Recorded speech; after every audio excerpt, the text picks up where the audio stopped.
आज हम बात करने वाले हैं एक ऐसी साई-फाई फिल्म की जो आपको शुरुआत से लेकर आखिर तक बांधे रखेगी। एक ऐसी कहानी जहां जमीन तबाह हो चुकी, इंसान अब स्पेस कॉलोनीज में रहने को मजबूर है, लेकिन वहां की जिंदगी भी किसी नर्क से कम नहीं। हर दिन एक नया खतरा, हर रात मौत का डर, और इन्हीं हालातों के बीच रहती है ओलिविया, एक ऐसी लड़की जिसने बचपन में ही अपने माता पिता को एलियंस के हमले में खो दिया था। अब सालों बाद जब वही एलियंस दोबारा इंसानों पर हमला करते हैं, तो ओलिविया को अपनी हिम्मत, अपने दिमाग और अपने दिल तीनों की परख देनी पड़ती है। लेकिन क्या वो इस बार सबको बचा पाएगी? क्या वो इन एलियंस के खिलाफ आखिरी इंसानी उम्मीद बन पाएगी? जानने के लिए चलिए शुरू करते हैं इस रोमांचक कहानी को, जहां स्पेस में शुरू होती है इंसानियत की आखिरी जंग।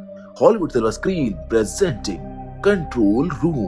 फिल्म की शुरुआत में हमें बताया जाता है कि जमीन अब रहने लायक नहीं बची थी, इसीलिए इंसानों ने स्पेस में कई कॉलोनीज बना ली। लेकिन वहाँ की जिंदगी भी किसी जंग से कम नहीं थी। हर दिन एक नया खतरा, हर रात जिंदा रहने की लड़ाई। माहौल इतना बदल चुका था कि जो अपने आप को हालात के हिसाब से नहीं ढाल पाता, वो ज्यादा देर तक जिंदा ही नहीं रह पाता। इसी के साथ हमें एक स्पेसशिप का सीन दिखाया जाता है, जहाँ सब कुछ शांत चल रहा हो। तभी अचानक एक एलियन शिप बिना किसी चेतावनी के सामने आ जाती है। शिप के अंदर मौजूद एक छोटी बच्ची जब उस शिप को आते हुए दिखती है तो डरकर भागती है और अपने कमरे में जाकर खुद को लॉक कर लेती। कुछ देर के बाद उसके डैड उस कमरे तक पहुंचते हैं और दरवाजा जोर जोर से खटखटाते हैं, लेकिन बच्ची डर के मारे समझ नहीं पाती कि दरवाजा खोले या फिर नहीं। तभी पास में लगी स्क्रीन पर उसे उसकी माँ दिखाई देती। वो उसे वार्न करती है कि चाहे कुछ भी हो जाए, किसी के लिए भी दरवाजा मत खोलना। बच्ची कुछ सोच ही रही होती है कि तभी बाहर से चीखने की आवाजें आने लगती और कुछ ही सेकंड्स के बाद हमें बाहर का सीन दिखाया जाता है, जहां उसके डैड अब जिंदा नहीं। वो बच्ची पूरी तरह टूट चुकी थी। स्क्रीन पर उसकी माँ उसको संभालने की कोशिश कर रही थी। वो कहती है कि खुद को मजबूत रखो, तुम बहादुर हो। लेकिन किस्मत को तो शायद कुछ और ही मंजूर था। बच्ची की आंखों के सामने उसकी माँ पर भी एलियंस हमला कर देते और कुछ ही पलों में वो भी मारी जाती। इस तरह एक छोटी सी लड़की ओलिविया कुछ ही मिनटों में अपनी पूरी दुनिया खो देती। अब ये सीन कट होता है और हमें कई साल बाद की झलक दिखाई जाती। अब ओलिविया बड़ी हो चुकी है और एक नई स्पेस कॉलोनी में रहती, मगर आज भी वो उन आवाजों से डरकर उठ जाती है जो उसे अपने माता पिता की मौत की याद दिलाती। वो अपने आसपास की दुनिया को देखती, जहाँ पर सब कुछ आर्टिफिशियल है, यहाँ तक कि पेड़ पौधे भी नकली लगते। वो अपनी पुरानी फैमिली फोटो देख रही होती कि तभी कमरे में मीरा आती, जो उसके मंगेतर की बेटी है। मीरा अपने डैड के बारे में कुछ पूछने आई, लेकिन ओलिविया को तस्वीरों में खोया देखकर वो उससे उसके परिवार के बारे में पूछती। ओलिविया हल्की मुस्कान के साथ बताती है कि उसके माता पिता अब इस दुनिया में नहीं। तभी मीरा के डैड एंड्रियो वहाँ पर आते हैं और ओलिविया से पूछते हैं कि क्या उसने कोई फैसला किया है, क्या वो अब उनके साथ ही रहेगी। ओलिविया कुछ सोचती है और कहती है कि उसके कॉन्ट्रैक्ट बस 3 महीने ही बचे हैं, उसके बाद वो अर्थ पर वापस जाने की सोच रही है। ये सुनकर एंड्रियो थोड़ा मायूस हो जाता है, लेकिन ओलिविया उसे यकीन दिलाती है कि वो एक दिन वापस जरूर लौटेगी। कुछ देर के बाद ओलिविया से मिलने एक छोटा लड़का आता है। उसे अर्थ के बारे में जानने की बहुत जिज्ञासा होती है, क्योंकि उसने कभी भी अर्थ देखी ही नहीं थी। वो उत्साहित होकर ओलिविया से पूछता है कि क्या वहाँ सच में जानवर होते हैं। ओलिविया मुस्कुराते हुए कहती है हाँ, और उसे धरती की हर उस चीज के बारे में बताती जो यहाँ पर मौजूद नहीं है। उसकी बातें सुनकर वो बच्चा उन जगहों की कल्पना में खो जाता जहाँ पर वो शायद कभी नहीं गया था। इसके बाद ओलिविया कंट्रोल रूम जाती, जहाँ उसका कोवर्कर ओलो उसको बताता है कि वो लोग सिस्टम में कुछ नए अपग्रेड्स इंस्टॉल कर रहे हैं। और तभी अचानक ओलिविया के पास मीरा का कॉल आता। इस बार मीरा काफी डरी हुई थी। वो घबराई आवाज में कहती है या तो आप हमें छोड़कर मत जाएं, या फिर हमें भी अर्थ पर साथ ले चलिए। ओलिविया उसे शांत करती है और समझाती है कि ऐसा संभव नहीं है, क्योंकि सभी को अर्थ पर वापस ले जाना नामुमकिन है और वो भी हमेशा यहाँ पर नहीं रह सकते। वो मीरा को समझा ही रही थी कि कॉल अचानक से कट जाता और उसी पल फैसिलिटी में अलार्म बजने लगता है और जोरदार धमाके की आवाज गूंजती। पूरा सिस्टम हिल जाता है, जहाँ ओलिविया और ओलो तुरंत एक्टिव हो जाते। वो खतरे की चेतावनी पूरे स्टेशन में भेज देते। लोग घबरा कर सेफ रूम्स की तरफ भागने लगते हैं और कुछ ही मिनटों में पूरी फैसिलिटी अफरा तफरी में बदल जाती है। ओलिविया और ओर्लो दोनों ही इस धमाके के बाद घबरा गए थे। ओर्लो की चिंता सिर्फ उन लोगों के लिए थी जो इस ब्लास्ट में जख्मी हो गए थे, जबकि ओलिविया ये जानना चाहती थी कि आखिर ये धमाका हुआ क्यों। लेकिन दिक्कत ये थी कि फैसिलिटी के सारे कैमरे बंद हो गए थे। अब उसे खुद बाहर जाकर देखना था कि आखिर मामला क्या है। और जैसे ही वो बाहर जाने का सोचती है, ओर्लो की नजर खिड़की से बाहर जाती है जहाँ पर एक अजीब सी एयरशिप मंडरा रही थी। दोनों को समझते देर नहीं लगती कि ये कोई साधारण जहाज नहीं बल्कि एक एलियन शिप है। यानी इंसानों की इस कॉलोनी पर अब एलियंस का हमला हो चुका था। ओलिविया ने फौरन उस सेक्टर को सील करने की कोशिश की जहाँ पर वो स्पेसशिप दिखाई दी थी, लेकिन फिर भी किसी को नहीं पता था कि क्या एलियंस कॉलोनी के अंदर उतर चुके हैं या फिर नहीं। उसने नाइट विजन सिस्टम ऑन की, लेकिन वहाँ पर हर तरफ सिर्फ काला अंधेरा था। कुछ सेकंड्स के बाद जब उसने ट्रैकिंग सिस्टम एक्टिवेट किया तो स्क्रीन पर छोटे छोटे रेड डॉट्स चमकने लगे। ये डॉट्स दिखा रहे थे कि कुछ अजनबी जीव फैसिलिटी के अंदर पहुंच चुके हैं और तेजी से इंसानों को मार रहे हैं, जहां कुछ ही मिनटों में जिंदा लोगों से ज्यादा डेड बॉडीज के सिग्नल बढ़ने लगते। हालात बिगड़ता देख ओलिविया ने तुरंत लॉकडाउन का ऑर्डर दे दिया और सभी को नजदीकी शेल्टर्स में जाने को कहा। उसने मीरा को कॉल करके समझाया कि वो सेक्टर 2 में ही रहे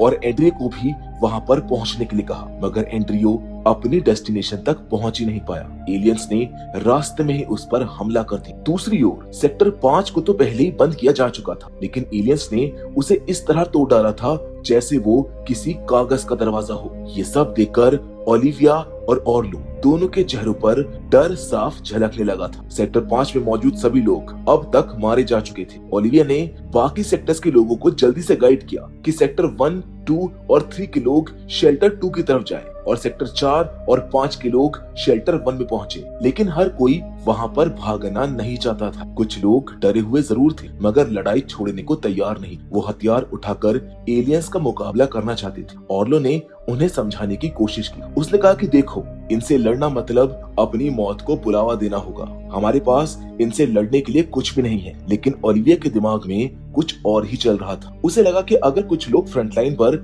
एलियंस को रोकने की कोशिश करें तो बाकी लोगों को शेल्टर तक भागने का मौका मिल सकता है। उसकी बात मानते हुए ओर्लो ने बाकी बचे लोगों को रास्ता बताना शुरू किया, कहां से एलियंस आ रहे हैं और कहां से बच निकलना है। मगर कुछ ही सेकंड्स में पूरा सीन बदल गया। एलियंस ने हर दिशा से हमला कर दिया और इंसानों को पूरी तरह काट डाला। ये सब देखकर ओर्लो का गुस्सा फूट पड़ा। उसने ओलिविया से कहा कि सारे शेल्टर्स के दरवाजे खोल दो ताकि जो भी बच सके वो अंदर चला जाए। लेकिन ओलिविया ने साफ इनकार कर दिया। उसने कहा कि अगर अभी गेट्स खोले गए तो जो लोग पहले से अंदर हैं उनकी जान भी खतरे में पड़ सकती। इसी बीच कंट्रोल रूम के बाहर से अजीब अजीब आवाजें आने लगी। पहले हल्की, फिर धीरे धीरे डरावनी चीखों में वो आवाज बदल गई। दोनों समझ गए थे कि अब क्रिएचर्स उनके बिल्कुल पास आ चुके हैं। जहाँ कुछ देर के बाद इंसानों की चीखें भी सुनाई दी और फिर सब कुछ खामोश हो गया। माहौल इतना डरावना था कि इन दोनों को यकीन हो गया था कि बाहर जो भी लोग थे वो अब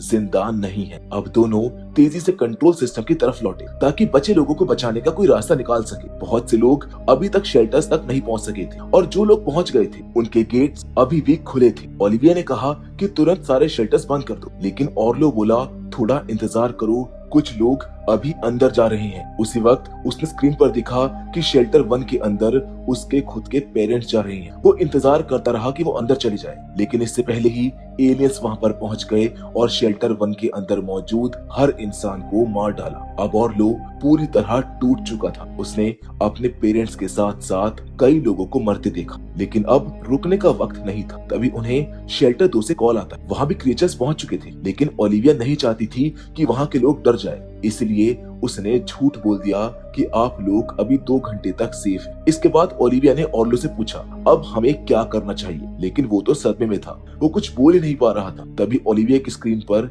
एक कॉल आता है और इस बार वो उसकी दोस्त की बेटी थी, वो छोटी लड़की जो अब काफी बड़ी हो चुकी थी। ओलिविया से वो कांपती आवाज में पूछती है कि मेरे डैड कहाँ पर हैं? ओलिविया के पास कोई जवाब नहीं था, फिर भी उसने अपने होठों पर एक झूठ रख दिया और कहा तुम्हारे डैड शेल्टर 1 में हैं, वो बिल्कुल सेफ हैं। ये सुनकर ओर्लो गुस्से से फट पड़ा। उसने पूछा तुमने उससे झूठ क्यों बोला? ओलिविया शांत लहजे में बोलती है, अब ये वक्त सच बताने का नहीं है। अगर लोगों को असली हालात पता चले तो पूरी कॉलोनी पैनिक में चली जाए। हमें खुद भी शांत रहना होगा और सभी को संभाल कर रखना होगा, तभी हम ये हालात संभाल पाएंगे। उसकी ये बात सुनकर ऑर्लो थोड़ा ठहर गया और खुद को काबू में करने लगा। अब दोनों का ध्यान इस बात पर गया कि बाहर से मदद कैसे बुलाई जाए, लेकिन तभी पता चलता है कि एलियंस ने उनका रेडियो टावर भी तोड़ दिया है। अब उनके पास बाहर संपर्क करने का कोई रास्ता नहीं था। स्क्रीन पर नजर डालने पर ओलिविया को दिखता है कि अभी भी 6 लोग ऐसे हैं जो किसी भी शेल्टर तक नहीं पहुंचे थे। वो बाहर कहीं पर छुपे हुए थे। ओलिविया बोलती है कि हम इनसे संपर्क कर सकते हैं, शायद ये लोग हमारी मदद कर सकते हैं। उन्होंने सबसे पहले एक चर्च में छिपे बूढ़े आदमी से कांटेक्ट किया। वो आदमी सबसे पहले अपने बेटे के बारे में पूछता है। असल में उसका बेटा मारा जा चुका था, लेकिन ओलिविया ने उसे भी झूठ बोल दिया कि वो ठीक है और सेफ है। इसके बाद ओलिविया ने एक और बंदे जिसका नाम निश है उससे बात की। उसने उसे टास्क दिया कि वो 2 घायल लोगों को शेल्टर रूम तक पहुंचा दे और उसी समय चर्च वाले आदमी को रेडियो टावर रिपेयर करने की जिम्मेदारी दी गई। वहीं एक कपल माइंस के अंदर छिपा हुआ था जिन्हें ओलिविया ने कंट्रोल रूम में बुलाने का फैसला किया ताकि वो भी सेफ हो जाए। उधर रेडियो टावर के पास बशीर नाम का एक लड़का काम कर रहा था। ओलिविया देखती है कि उसके पीछे एक भयानक क्रिएचर धीरे धीरे बढ़ रहा है। दूसरी ओर निश जो उस कपल की मदद कर रहा था देखता है कि दोनों की हालत बहुत खराब है, वो किसी भी पल दम तोड़ सकते हैं। ओलिविया ने जल्दी से निश को नया मिशन दिया। उसने कहा, तुम जाओ और उन क्रिएचर्स का ध्यान भटकाओ ताकि बशीर अपना काम पूरा कर सके। निश ने हिम्मत दिखाई और बाहर निकल गए। प्लान काम भी कर गया। एलियंस का ध्यान भट गया, लेकिन इस कोशिश में निश ने अपनी जान गंवा दी। कंट्रोल रूम के बाहर अब वो कपल भी पहुंच चुका था। ओलिविया ने उन्हें अंदर आने के लिए दरवाजा खोल दिया। अंदर का माहौल बहुत टेंस था। बशीर ने रेडियो टावर पर काम करते हुए ओलिविया से पूछा कि क्या इससे पहले भी ऐसा हमला हुआ है। ओलिविया थोड़ी देर चुप रही और फिर बोली, हाँ हुआ था। बचपन में एलियंस ने हमारी कॉलोनी पर हमला किया था। उस वक्त मेरे दोनों पेरेंट्स मारे गए थे। फिर गवर्नमेंट ने मुझे अपने कस्टडी में ले लिया, पढ़ाया और कॉलोनी कंट्रोल सिस्टम को संभालने की ट्रेनिंग दी। इतनी देर में बशीर ने आखिरकार टावर को रिपेयर कर लिया। ओलिविया ने फौरन हेडक्वार्टर को कांटेक्ट किया और मदद मांगी, लेकिन वहाँ से जो जवाब मिला उसने उसके होश उड़ा दिए। ऐसा हमला सिर्फ तुम्हारी कॉलोनी पर नहीं बल्कि बाकी कॉलोनीज पर भी हुआ है। सभी रेस्क्यू टीम्स पहले से व्यस्त हैं और अर्थ से मदद आने में कम से कम 12 घंटे लगेंगे, यानी अब अगले 12 घंटे तक इन्हें खुद ही जिंदा रहना था। इतने में बशीर देखता है कि उसकी तरफ एक एलियन क्रिएचर बढ़ रहा है। वो ग्रेनेड फेंककर उसे मारने की कोशिश करता है, लेकिन धमाके में खुद भी मारा जाता है। अब ओलिविया के साथ कंट्रोल रूम में सिर्फ एक प्रेग्नेंट औरत और उसका पति रह गए थे। वो आदमी कहता है कि यहाँ पर एक शिप है जिसमें 3 लोग बैठकर निकल सकते हैं। हम तीनों चल सकते हैं और बाकी को यहीं छोड़ देते हैं। उसकी बात सुनकर ओलिविया हैरान रह जाती है। वो बोलती है कि मैंने इन लोगों को बचाने के लिए अपनी जान दांव पर लगाई है और अब तुम ये कह रही हो कि मैं उन्हें यहीं पर मरने के लिए छोड़ दूं। वो औरत भी किसी की बात सुनने को तैयार नहीं थी। जब ओलिविया ने उसकी बात नहीं मानी तो उस औरत ने गुस्से में आकर ऑर्लो की गर्दन पर गन रख दी। ओलिविया ने चेतावनी दी कि अगर तुमने उसे नुकसान पहुंचाया तो मैं शेल्टर 1 में बंद उस एलियन को माइन 1 की तरफ छोड़ दो जहां पर तुम्हारा पति। लेकिन वो औरत नहीं मानी और दोनों के बीच झगड़ा शुरू हो गया। गुस्से में ओलिविया ने सचमुच वो शेल्टर खोल दिया और एलियन मॉन्स्टर बाहर आ गया। आवाजें सुनकर वो क्रिएचर सीधा माइन की ओर चला गया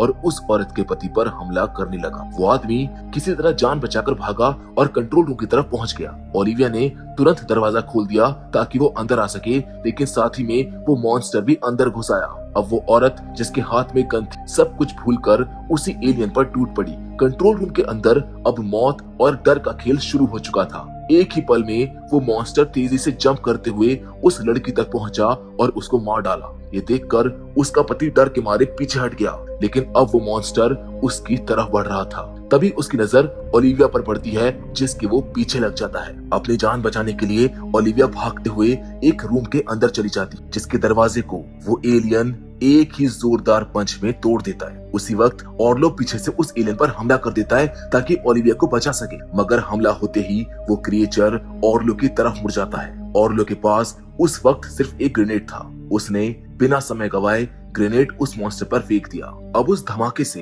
वो मॉन्स्टर तो मारा गया, लेकिन ऑर्लो खुद भी पूरी तरह घायल हो गया था। ओलिविया तुरंत उसके पास दौड़कर पहुंचती है और समझ जाती है कि आसपास और भी कई एलियंस मौजूद हैं। उन्हें भटकाने के लिए वो वाइड नॉइज ऑन कर देती और ऑर्लो के पास बैठ जाती। तभी एक और क्रीचर वहां पर आ जाता है जो उस वाइड नॉइज को उठाकर दूर फेंक देता है। अब हालात और खराब हो चुके थे। ऑर्लो ओलिविया से कहता है, तुम यहाँ से निकल जाओ, मैं वैसे भी अब ज्यादा देर तक नहीं टिक पाऊंगा, कम से कम तुम्हें तो बचा लूंगा। इतना कहकर वो खुद उन क्रिएचर्स के सामने खड़ा हो जाता है ताकि ओलिविया को मौका मिल सके। और जैसे ही ऑर्लो उनका ध्यान खींचता है, ओलिविया पीछे के दरवाजे से भाग निकलती। वो अब इमरजेंसी शिप तक पहुंच जाती। अगर वो चाहती तो वहीं से भाग सकती थी, लेकिन तभी उसे अपने दोस्त की बेटी और बाकी लोगों की याद आ जाती। वो तुरंत वापस लौटने का फैसला करती। अब वो कंट्रोल रूम में पहुंचकर मॉन्स्टर्स की लोकेशन ट्रैक करती, जहां पता चलता है कि सारे एलियंस सेक्टर 5 में हैं। वो जान चुकी थी कि वाइड नॉइज से ये एलियंस डिस्ट्रैक्ट हो जाते, इसीलिए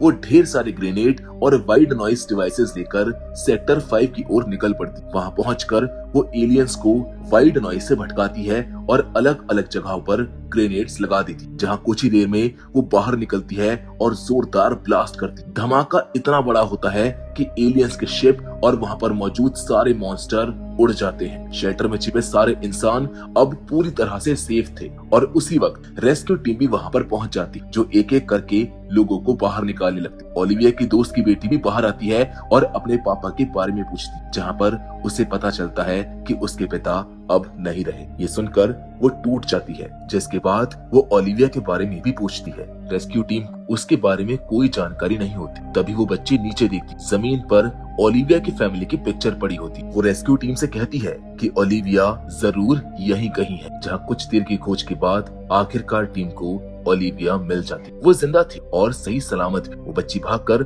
ओलिविया को गले लगा लेती है और बाकी सभी लोग उसकी बहादुरी की तारीफ करते, क्योंकि ओलिविया ने अपनी जान की परवाह किए बिना इन सब की जान बचा ली। उसने अकेले ही पूरी एलियन आर्मी का खात्मा कर दिया था। जिस खूबसूरत और बहादुरी भरे पल के साथ ये फिल्म यहीं पर खत्म हो जाती और इस तरह ओलिविया ने वो कर दिखाया जो शायद किसी ने सोचा भी नहीं। एक अकेली इंसान ने न सिर्फ अपनी जान की बाजी लगाई, बल्कि पूरी कॉलोनी को भी बचा लिया। वो साबित कर गई कि असली ताकत हथियारों में नहीं, बल्कि हिम्मत और उम्मीद में होती। जब हालात सबसे बुरे हों, तब भी अगर इंसान हार ना माने, तो वो अंधेरे के बीच भी एक नई रोशनी बन सकता है। ओलिविया की कहानी हमें यही सिखाती कि कभी कभी एक इंसान ही पूरी दुनिया बदलने की वजह बन जाता है। वेल, अगर आपको एक कहानी पसंद आई हो तो इस वीडियो को लाइक करें, सब्सक्राइब करें हमारे चैनल को और कमेंट करके बताएं कि क्या आप भी ओलिविया की तरह आखिरी सांस तक इन एलियन से लड़ पाते। हमें आपके जवाब का इंतजार रहेगा। बाकी फिलहाल आज के इस वीडियो में बस इतना ही, लेकिन हमेशा की तरह हम आपसे जरूर मिलेंगे और वो भी एक और नई इंटरेस्टिंग कहानी के साथ। पर तब तक के लिए धन्यवाद।